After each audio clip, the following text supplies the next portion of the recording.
Баршаңызға сәлем достар, сабаққа қош келдіңіздер. Бұл сабақта біз жарнама арқылы блогтан қалай ақша табуға болатынын толықтай түсіне кетеміз. Бұл сабақ кімге арналған? Біріншіден, сіз блог бастағыңыз келеді, сол блогыңыз арқылы ақша тапқыңыз келеді жарнамамен. Екіншіден, сізде блог бар, Instagram, TikTok болсын, парақшаңыз бар, 2-3 мың оқырманыңыз бар, 5 мың, 10 мың, немесе 100 мың. Бірақ сол парақшадан әлі де жарнама арқылы ақша таппай отырсыз. Және үшіншіден, ол кез келген эксперттерге, сарапшыларға, жалпы сіз өзіңіз сол сарапшы болсаңыз, кез келген салада, мысалы дәрігер болсаңыз, бухгалтер болсаңыз, сетевик болсаңыз, немесе өзіңіздің бір онлайн школаңыз, сондай бар, образовательный бір курстарыңыз бар, сондай болып жатса, бірақ сізде жарнама арқылы әлі де ақша тауып көрген жоқсыз, немесе аз тауып отырсыз, осы сабақта мен сіздерге толықтай түсіндіре кетемін. Енді сабақтың нәтижесі қандай болады? Неге дәл қазір қазақ тіліндегі блог бастау тиімді? Соны сіздерге толықтай жеткіземін. Достар, қазіргі кезде қазақ тіліндегі блогты жүргізіп, нишевый блогты жүргізіп, жарнама арқылы өте оңай ақша табуға болады. Оны сіздерге толықтай түсіндіре кетемін, соны білетін боласыздар. Аз оқырман санымен қалай табуға болады? Кейде адамдар ойлайды, өте оқырман болу керек, жоқ, ондай емес достар. Және үшіншісі, қай қадамнан бастау керек? Бір қадаммен қалай біз блогты жүргізіп, сонымен жарнама арқылы ақша тауып отырамыз. Осымен толықтай сіз осы сабақта түсіне кетесіздер. Достар, өзім туралы қысқа айта кетейін. Жалпы сіз көріп отырған қазіргі кездегі блог менің, сол жерден келген шығарсыз, Инстаграмнан келген шығарсыз, немесе TikToktан келген шығарсыз.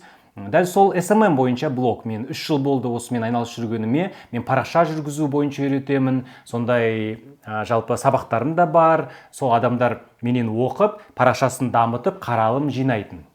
Сосын мен екінші блогты аштым 2023 жылы. Техноблог деген, осыны мен сіздерге көрсетіп отырмын. TikToktан және Instagramнан аштым. Instagramда 44 мың оқырманға дейін 2 айда жинадым. Және TikTokта 94 мың. Инстаграмда 44, TikTokта 94 мың. Сосын сол арқылы мен табыс тауып отырдым. Ол қалай? То есть бұл деген техноблог деген осы қандай iPhone сатып аламыз, соның камерасы қалай жұмыс істейді, қазіргі кезде Samsung жақсы ма, немесе iPhone жақсы ма, сол жалпы технология бойынша әлемдегі сондай жаңалықтармен бөлісіп, фишкалармен, жаңа ақпараттармен бөлісіп отырғанмын. Сонымен мен айына 3 айда 2 миллион 700 мың теңге тауып отырдым. Бір посттан 300 мың теңге тауып отырдым, достар, жарнама арқылы. Маған жазатын, менде жазатын, дұрыс ұсыныс жасап, бірақ кім жазатын олар? Сол жаңағы менің аудиториям, кімде мақсатты аудиториясы бар, мысалы магазин электроники, PlayStation сатады, iPhone'дар сатады, және де неше түрлі жалпы осы технология бойынша пылесос болсын, чайник болсын, электрический робот-пылесос болсын, сондай сататындар маған жазып, сондай жарнама жасайтынмын. Табысым міне 3 айда мына жақта қойып қойдым, салып қойдым. Мен 18 октябрь 23 жылы осылай 2 миллион 700 мың теңге таптым. В среднем стористармен, посттармен, пост, рилс 300 мың теңгеден болған. Осылай тауып отырдым. Және де өзімнің парақшамда, мына екінші технолог емес, өзімнің парақшамда да серіктестік болған Hyundai Транс Қазақстанмен. Оны біз келіскен кезде 10 рилс салатынмын, ол кезде мен неше түрлі туториалдар салатынмын, жаңа мобилография бойынша, осы эффектті қалай жасаймыз, мына эффектті қалай жасаймыз деп.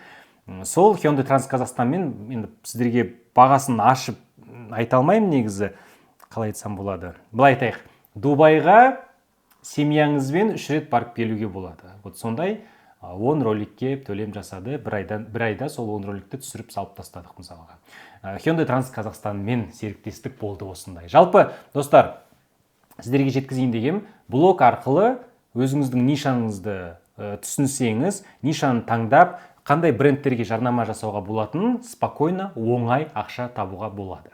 Ең біріншіден миф және шындық.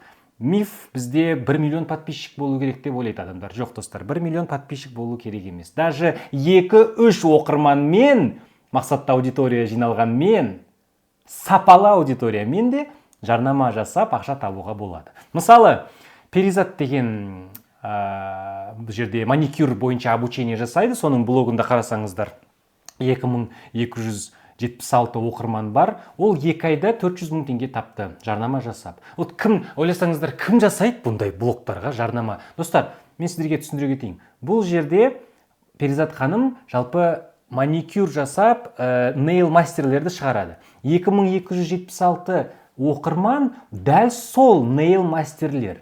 Кім төледі деп ойлайсыз? Кім төледі осындайға жарнама жасауға? Бұл жерде осы нейл мастерлерге лак керек болады ғой, лак, оборудование, пилить ететін нәрселердің барлығы керек болады ғой, лампа дейма, мынау сушилка дейма, соның барлығын. Сондай магазин жарнама жасады. 2 айға 400 000 теңге төлеп. Просто жарнама роликтерін жасап ана жерде. И все. Өте қарапайым нәрсе. Неге олар үлкен блогқа барған жоқ? Себебі ол жақта керексіз, непонятный аудитория болуы мүмкін. Олар перизатқанын тапты. Так, нейл мастер, бұның аудиториясы бүкіл нейл мастерлер, бізге солар керек, давай соған жарнама жасайық деп, солай спокойно 400 000 теңге мысалға тапты. Сіздің мақсатты аудиторияңыз бұл жерде маңызды. Сосын жалпы жарнама арқылы блогтан ақша табу бойынша схемасын түсіндіре кетейін. Өте қарапайым, оңай схема. Блог болады, блог жүргіземіз, аудитория жинаймыз. Енді біз нишасын таңдағаннан кейін соған қарай аудитория жинаймыз. Сосын брендтер, бизнесмендер, кәсіпкерлер, кәсіптер болады. Сіздің аудиторияңызды көріп, өзінің аудиториясын көреді сол жерде. Мына жерде менің аудиториям бар деп. Мысалы, мамский блог бастап жатсақ, мамский блогтың кім жиналады бізде? Көбінесе мамашалар, мамашкалар, нелері бар, балалары бар, семьясы бар, солар жиналады. Осы жерге кім келіп жарнама жасай алады? Мысалы, памперс сататындар, немесе образовательный центрлер. Сондай брендтер сіздің, себебі сізде солардың аудиториясы жатыр. Солар ақша төлейді, жарнама жасайсыз, солай ақша спокойно табасыз. Өте қарапайым нәрсе бұл жерде. Енді, достар, осы жерге келіп, мен сіздерге толықтай жеткізейін, қазақша блог деген қазіргі кезде қандай мүмкіндік екен. Осы мүмкіндікті қалай жіберіп алуға болмайды екен бар ғой. Достар, қазақ тіліндегі қазіргі кездегі блогтар жаңа басталып жатыр, ақырындап оборот жинап. Жаңа басталып жатыр. Бұның алдында статистика бойынша 2020 жылы, 21 жылы орысша блогтар өте көбірек болған. Қазір қазақша блогтар көп болып өсіп жатыр. Қазақ тілі деген бізде модада болып жатыр, Аллаға шүкір. Сол бойынша қазіргі кезде қазақ тіліндегі блог бастасаңыз нишевый. Бұл деген биткоин сияқты 2013 жылы биткоинді $1 сатып алған сияқты болады. Қазіргі кезде биткоиннің біреуі $117 000 тұрады мысалға. Ойлаңыздаршы. Дәл солай қазіргі кездегі нишевый блог қазақ тілінде ашу. Брендтер миллиондап жұмсайды. Кез келген компания, бизнес, мықты бизнесмендер, мықты бизнестер олардың бюджетін өте үлкен маркетингке, жарнамаларға үлкен бюджет бөледі. Себебі біледі, что телевидение қазір все уже, аудиториясы басқа. Қазір блогерлер арқылы немесе таргет жарнамамен жалпы әлеуметтік желіде болуың керексің. Солай түсінген олар. Сол үшін үлкен ақша бөледі. Соның ішінде сіздің жарнаманың ақшасы жатуы мүмкін. Екіншіден, әр жыл сайын бюджет сол өсе береді. Бюджет өсе береді. Себебі сол арқылы соларға клиенттер келеді. Үшіншіден, орысша блог өте көп. Ал қазақ тілінде блогтарды таппай жатыр. Достар, нишалар бос болып жатыр қазақ тілінде. Кино бойынша блог жоқ. Кино бойынша блог жасап мен не істеймін, Елдос мырза? Кино бойынша блог жасап күніне қанша кино шығады?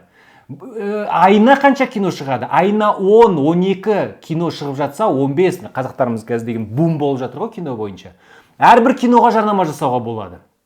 Сіздің бір деген алғашқы қазақ тіліндегі кино бойынша блог шығарып отырсаңыз қазір, соның ішіне кіріп отырсаңыз, сізге келіп жарнама жасайды. Сізде мықты дұрыс ұсыныс жасап жарнама жасай аласыз. Пожалуйста, бір киноның давайте 30 000 теңге примерно алайықшы. 30 000 теңге алайық. 10 жарнама жасасаңыз, уже 300 000 теңге спокойно табасыз, мысалы. Бірақ 30 000 теңге ол деген сіз осындай кино бойынша блог тек екеу-үшеу болып жатса, сіздің бағаңыз 30 000 болмайды, достар. 30 000 болмайды. Ол жерде 50 000, 100 000 теңгеге спокойно сатуға болады. Солай. Сосын нарық енді басталып жатыр. Достар, жаңа басталып жатыр. Техноблогқа мен не үшін кірдім? Себебі қарасам, ана жақта 1-2 адамға не бар екен техноблог бойынша. Қазақ тілінде жүргізіп жатқан. Сол үшін мен техноблогты бастадым. Солай мен ақша таптым. Бірден ақша тауып кеттім. Адамдар, компаниялар қазіргі кезде қазақ тіліндегі аудиториясының ақшасы бар деген біледі. Сол үшін соларға ақшасын аямай бөледі. Аямай бөледі, достар.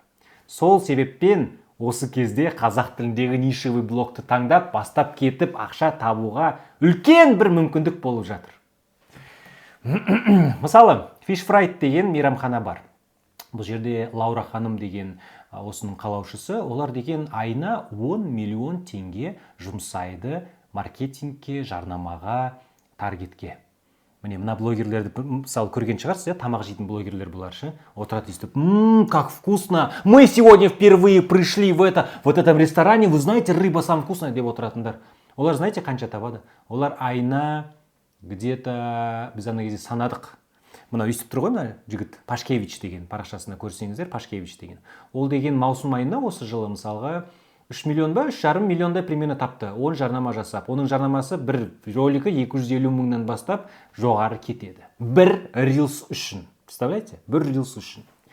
Сол Лаура ханым жалпы осындай бюджетті бөліп отыр, достар. Ол маған айтқан, парақшамда если что сонымен бірге видео бар. Ол маған айтқан, қазақ тілінде блогерлер таба алмай отырмыз. Осы 4-еуі ғана бар тамақ ішетін. Барлығы орысша сөйлейді. 4-еуі ғана бар. Тамақ ішетін блогер таба алмай отырмыз дейді қазақ тілінде. Бар болса, сразу дайын тұрмыз дейді соған ақша төлеп жасауға. Тек сауатты жүргізіп, боқтамай, солай жүргізсеңіз, дұрыстап көрсетіп, обзорларыңыз бар болып жатса, жарнама уже жасайды. Уже дайын тұр. Кім ойланып жүр, тамақ ішіп блог жасау керек еді деп, пожалуйста, дайын тұр. Қаншама ресторандар бар Қазақстанда. Күнде бір жаңа ресторан ашылып жатады. Әрбір ресторанға блог ретінде, блогерді шақыру керек, фудблогерді обзор жасайтын, соны шақыру керек. Ақша болады сол жерде. Спокойно, жай ғана өзіңіз ұсыныс жасап, немесе сізді тауып. Әр түрлі нишада қанша табыс табуға болады, қысқаша айта кетейін. Мамский блог мысалға ше. Балаларға арналған тауарларды, ойыншықтарды сіздер жарнамалайсыздар. Коляскалы жарнама жасауға болады. Ол жақта рилстар жарнама ретінде 100 мыңнан бастап өседі ары қарай. 300 мыңға дейін мен білем мамский блог, бірақ орыс тілінде, опять орыс тілінде бар ғой. Бір рилсқа 700 мың теңге алатын мысалға ше. Ол жақта 1-2 миллиондай оқырманы бар. Но бұл жерде 1-2 миллиондай оқырман, достар, бұл жерде ойлап қалмаңыздар опять, ойбай, тек сондай блогерлерге сонша төлейді деп. Жоқ, сіздің нишевый блогыңыз 2-3 мың болса, 10 мың болса, спокойно ақша табысқа шығуға болады бұл жерде. Фудблог, жаңа айтқандай, обзор жасайтын бар ғой. Соларды кафеге, немесе ресторанға, мейрамханаларға, азық-түлікті жарнамасын жасауға болады. Жаңа Пашкевич жасағандай, мороженыйға жарнама жасаған ғой. Мороженыйға, аквапаркке жарнама жасаған ғой. Сөйтіп, 150 мыңнан бастап 400 мыңға дейін бір рилс, бір пост үшін табуға болады. Техноблог бойынша менің салам болған 200 мың, 500 мың табуға болады. О жақта смартфон, ноутбук, гаджеттерге жарнама жасайсыз. Заңгер, бухгалтер тоже болады. Дәрігер де болады. Витаминдер де сататын бойынша. Педиатр даже болсаңыз да болады. О жерде де жарнама көп. Страшно көп. Просто білу керек, кімге жазу керек, және қандай дұрыс ұсыныс жасау керек болды. И все. Мұғалім болып жатсаңыз да болады. Кез келген салада табуға болады. Жарнама ретінде аудитория бар, брендтер бар. Солармен просто дұрыс ұсыныс жасап табуға болады. Даже электрик, достар, электрик блогын бастап жатса, сол жерде даже лампочканы рекламировать етуге болады. Немесе жаңағы сауда орталық деппін ғой, нелерді. Ремонт жасайтын орталықтар болады ғой, жаңағы сататыншы. Сол жерде де жарнамалауға болады.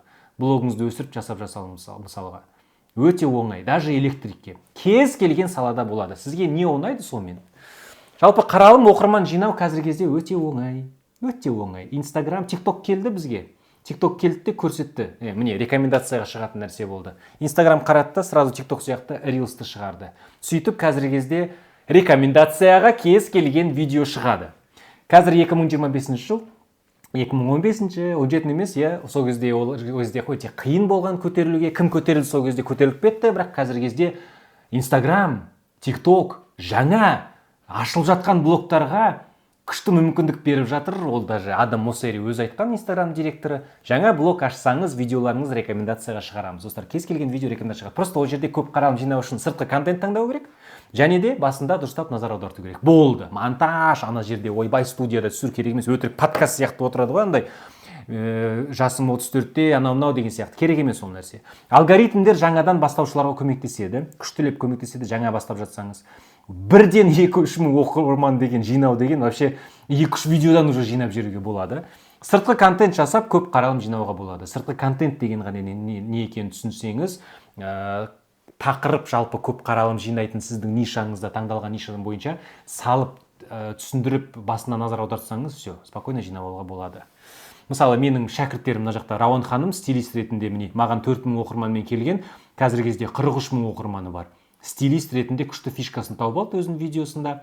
Ескі киімдерді тастамаңыз деп, қалай стильно оны өзгертуге болады. Все, 43 000 оқырманы бар. Жұлдызай блогер, оның 242 подписчик болған, 182 000-ға дейін өсті. Ол деген балаларға арналған, жаңағы үй жағдайында қандай ойыншықтар жасауға болады, қалай ойнауға болады, қалай дамытуға болады. Сразу о жақта жарнама кетеді, уже орталықтарға неше түрлі жарнама жаңағы не даму орталықтарына кетеді, витаминдерге неше түрлі памперс болсын, страшно көп о жақта. Жансая ханым тоже менде оқыған, 16 оқырманмен бастаған, 24 000 оқырман бар, қазір Римде оқып жатыр, Италияда. О жақта ағылшын бойынша өзінің курсы бар, одан да спокойно жарнама жасауға болады.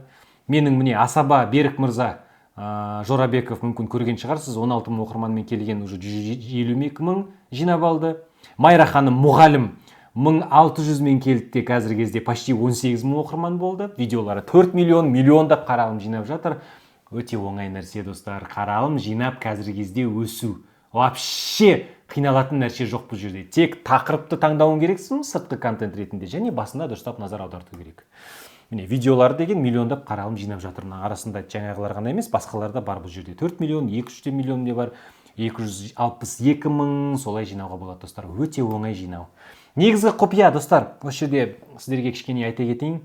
Негізі коммерциялық ұсыныс ешкім жасалмайды бар ғой, байқасам. Даже 100 000 оқырманы бар блогер жазған кезде жарнама жасайын ба, жасаймыз ба, жарнама бойынша жазып тұр едім деп жазады екен. Соны көрдім мен. Маған бір рет сторисқа бір адам жауап берді. Менде 100 000 оқырманым бар. Ана крупный брендтерге жасам, олар жауап бермейді. Мен скриншот жасап жіберіңіз деп едім. Анда сондай сұрақтар. Чо там жарнама бола ма, жасайық па деген сияқты. Чо там деп жазып отыр ғой. Блин, үлкен брендке дұрыс ұсыныс жасасаңыз, коммерциялық ұсыныс жасасаңыз, кәдімгідей маркетинговый отделдің досын деп қойды, адамын тауып, сол жерден почтасын алып, сізге коммерциялық ұсынысын бар еді, сіздің почтаңыз қандай деп жіберсеңіз, документ ретінде оқиды, қарайды, сізбен жұмыс істейді. Себебі осылай орыстарға не ұстап жасайды бар ғой. Қазақша блогерлердің өте аз адам жасайды. Бизнесте жүргендерге не жасайды? Себебі олар білет қалай бизнес ретінде қалай дұрыстап сөйлесу керек екен. Біздің байқұстар білмейді.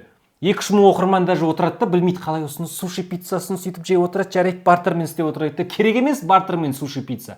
Ақша табуға болады о жерде. Бартермен ғана емес. Аудиторияны дұрыстап анықтау керек, форматын дұрыстап жеткізу керек, қандай форматта видео сіздің жарнамаңыз болады, брендке қандай пайда болады сол жарнамадан жеткізу керек, статистикасын көрсетіп, және бағасын айту керек, былш еткізу керек бағасын. Міне, мен осылай жұмыс істеймін деп, и все. Келеді сізге, жұмыс істейді, спокойно сізбен жұмыс істейді.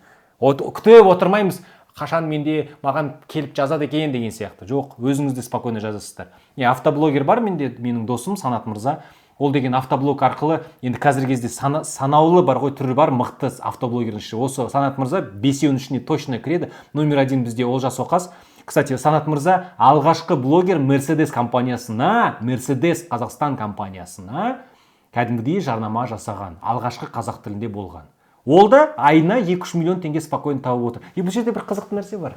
Мен рилсқа салғам Санат мырзамен біз сөйлескенімізді. Санат мырза және менде де ешқандай бір мықты білім болған жоқ біздің саламызға кірген кезде. Мен техноблогқа кірген кезде мен білмеймін айфонның камерасының іші чип қандай екен. Жоқ, білмеймін. Санат мырза да білмейді. Өзінің әлі күнге дейін машинесі жоқ өзінің. Керек емес. Супер сарапшы болу қажет емес. Получается, мен деген образовательный центр бойынша бір нелерді жасасам, обзорларды жасасам, сонда мен деген образование бойынша менде диплом болу керек па? Жоқ, ондай емес. Кино бойынша блог бастау үшін мен режиссер болуым керек. Жоқ, просто кино ұнау керек сізге. Просто кино ұнау керек сізге. И все. Қарапайым нәрсе. Сосын, картасы жалпы осылай, достар. Қалай сіз осыны жүргізіп жасайсыз және алғашқы табысқа шығасыз? Ең біріншіден нишаны таңдаймыз. Сосын, парақшаңызды дұрыстайсыз. Нишаны таңдаған кезде өте оңай. Сізге не ұнайды, сол бойынша. Қиын болып жатса, қазір түсіндіремін не істеуге болады екен. Парақшаңызды оформление жасайсыз. 3-5 сразу же рилстарды саласыз. Өзіңіз салаңыздағы сыртқы контентпен. Қаралым жинайсыз, қаралым жинағаннан кейін оқырмандар келеді. Коммерческое предложение дайындайсыз, коммерциялық ұсыныс. ұсыныс таңдайсыз да жазып шығасыз мықты брендтерге. Звондап, сөйлесіп, айтасыз. Солай сіз ақша табасыз спокойно. Өте оңай жол. Енді ниша жоқ болса не істейміз? 90% негізі нишасыз бастайды. Себебі бұл жерде нишасыз бастаған кезде сіз бастапқыда күшті тәжірибе жинайсыз. 2-3 тақырып байқап көресіз, қандай бар екенін, соған түсіріп саласыз сыртқы контентпен. 2-4 аптада ниша көрінеді, уже сосын уже жүргізгеннен кейін, уже алғашқы 2-3 видео салғаннан кейін сізге уже примерно түсінесіз, мен осы бағытта жүргізсем жақсы екен деп. Ниша табу бойынша оңай методикалар бар. Ол жақта вообще сізге не ұнайды, қанша көп табыс шығып жатыр бұл жерде. Мен таңдаған кезде мен ойладым, технология бойынша примерно білемін, сол жақта өте көп ақша бар. Wylsacom ана жақта естісем, ана российский блогер Wylsacom айына $300 000 тауып отыр. $300 000. Не рублей, теңге емес, $300 000. Сол ойладым мен Қазақстанның рыногына солай кірейін деп. Сол үшін бастап кеттім, пожалуйста. Енді қорқыныштар қандай болуы мүмкін? Оқырман аз. Достар, бізде нишаны таңдасаңыз, сосын коммерческое предложение дайын болып жатса, болды. Оқырман азға қарамайды. Аз оқырманмен де сізден жарнама ала алады. Главное, олардың мақсат аудитория сізде болсын. Видео түсіре алмаймын. Лайв контент қазір кезде кіріп жатыр рынокқа. Лайв контент қазір кезде андай супер монтажсыз, просто қарапайым тілде өйстіп отырып, машинеде отырасыз ба, офиста отырасыз ба, үйде отырасыз ба, сөйлеп. Сондай тренд болып жатыр қазір. Солай-ақ даже көп қаралым жинауға болады. Уақытым жоқ. 20 минут, 30 минутқа не күніне кетеді сол монтажын жасап, идеяны табу үшін. Менің видеоларымды ешкім көрмейді. Алгоритмдер қазір кезде күшті жұмыс істейді. Керемет жұмыс істейді сіздің видеоңызды нақты сіздің мақсатты аудиторияңыз көріп кететіндей. Және брендке қалай жазамыз? Достар, шаблондар бар. Дайын шаблондар бар. Сіздің блог бір жылдан кейін ойлап көріңіздерші. Блог жүргізіп, сізге айтса, міне, Айгерім деген осы қазақ тіліндегі кино бойынша алғашқы мықты көтерген блог осың білем, осы Айгерім точно көтерген. Олжас Оқас туралы біз сол айтамыз қазір кезде. Сізде өзіңіздің салаңызда сондай адам болыңыз. Кез келген саланы таңдап, кез келген нишаны болып, қазір кезде сондай мүмкіндік болып тұр. Орыс тілінде страшно көп, қазақ тілінде жоқ болып тұр. Сол үшін сіз сондай болыңыз. Өз қалағаныңызды жариялайсыз о жерде, жарнама жасаған кезде таңдайсыз уже. Так, 400 000 теңге мынандай ма деп таңдап отырасыз. Брендтер ақша сізге төлейді, жүгіріп келіп тұрады сізге, пожалуйста, жарнама жасайықшы деп. Қазақ тіліндегі бір нишаны бастағандан бірі боласыз, жаңа айтқандай. Енді, достар, алғашқы қадам не істейміз, қалай істейміз? Мен сіздерге 10 күндік марафонды ұсынғым келеді. 10 күннің ішінде осының барлығын сіздерге үйрете аламын. Біз деген блогты бастаймыз, сіз уже дайын блогты бастап, 3-5 видеоны ішіне салып, оқырмандарыңызды жинап 10 күннің ішінде. И уже ұсыныстарды жібере бастайсыздар. Профиль дайын болады, коммерциялық ұсыныс дайын болады сізде, алғашқы ұсыныстарды жібере бастайсыз. Бізде марафон бағдарламасы бірінші күн қалай басталады, қалай 10 күн өтеді. Нишаны таңдаймыз, сізде ұнаған, немесе көп табысы бар нишаны таңдаңыз келсе, без проблем ол жақта қатты да білімде керек емес ол жерде. Екіншіде профиліңізді дұрыстаймыз. Жалпы адам кірген кезде бірден түсіне кететіндей ол не туралы екен. Үшіншіден видео форматтар қандай сізге сай, қалай сіз түсіріп сала бересіз. Сосын 4-ші, 5-ші, 6-ші күні уже түсіріп, соған монтаж жасаймыз. Контент жоспар құрамыз 7-ші күні. 8-ші күні уже сізге жаңа коммерциялық ұсынысты қалай жасайтыныңызды үйретіп кетемін, сосын уже спокойно жіберіп, уже алғашқы ақшаңызды таба беру үшін.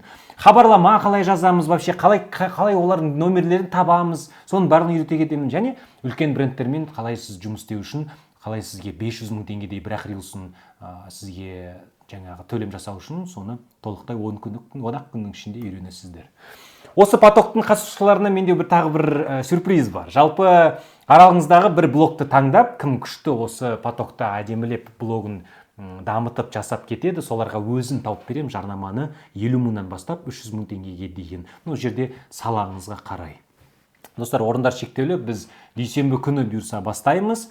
Марафон кімге арналған? Жаңағы басында айтқандай блог бастап ақша тапқысы келетіндерге. Блог бар сіздерде, бірақ жарнама арқылы әлі таппай жатырсыз, немесе өте аз тауып жатырсыз, бартермен әлі де жүрсіз. Эксперттерге, өзіңнің саласы бар эксперттерге, дәрігер болсаңыз, хоть сізде образовательный центр болса, хоть курстарыңыз бар болса, кез келген сіздің аудиторияңыз уже брендтерге керек.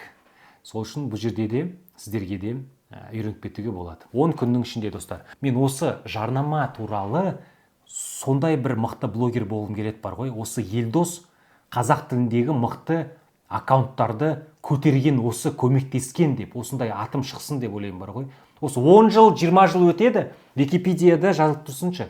Мектепте сол бойынша енді бұйырса әрине маркетинг бойынша сабақтар қосылады университеттерге, сол жерде Елдос Сансызбаев осылай қосты деген нәрсені болғым келеді. Сіз осы блогты дайындап, шығарып, алғашқы жарнамаңыз ақшасын тауып, міне 100 мың теңгемді ойбай, бұның алдында қалай мен сұраған жоқпын, қалай жазған жоқпын, 100 мың теңгемді спокойно тауып алдым Елдос мырза арқылы деп айтатындай.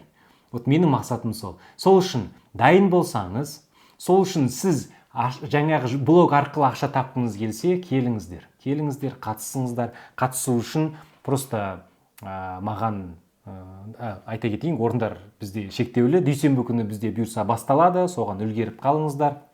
Бізде қатысу үшін маған блогер деген сөзін менің инстаграм парақшама жіберіңіздер, директке жіберіңіздер. Сол кезде хабарлама келеді, немесе осы WhatsApp тұр, соған бірден жазып жіберіңіздер, сізге менің менеджерім толықтай ақпаратын жібереді, сізді жазып қояды. Достар, сіздер алғашқы рекламадан даже если просто көрейінші, жарайды, ұялып тұрмын мен 100 мың теңгеге жарнаманы сұрап тұрсаңыз, жарайды, 20 мың теңгеге сұрасаңыз да болады. Сразу жауап тастайсыз бұл сумманы. Сол, достар, назарларыңызға рахмет. Осындай сабақ болды. Осы жерге дейін келіп отырсаңыздар, мен сізге тек бір өтініш бар. YouTube-қа жаңа комментарийге жазып жіберіңіз, соңына дейін көріп шықтым деп. Мен үшін деген, ол деген. Достар, шабытым сол жерде ашылады, тағы да осындай сабақтар жасап түсіндіру бойынша. Достар, оқиық, қазақ тіліндегі блогтарды көтерейік. Кез келген нишада сізде номер 1 болсаңыз, жарайды, номер 1 болмай қайыңыз. Топ 5-інің ішіне кірсеңіз уже айына 1 миллион, 2 миллион спокойно табуға болады. Сол, назарларыңызға рахмет. Күндеріңіз сәтті өтсін, сау болыңыздар.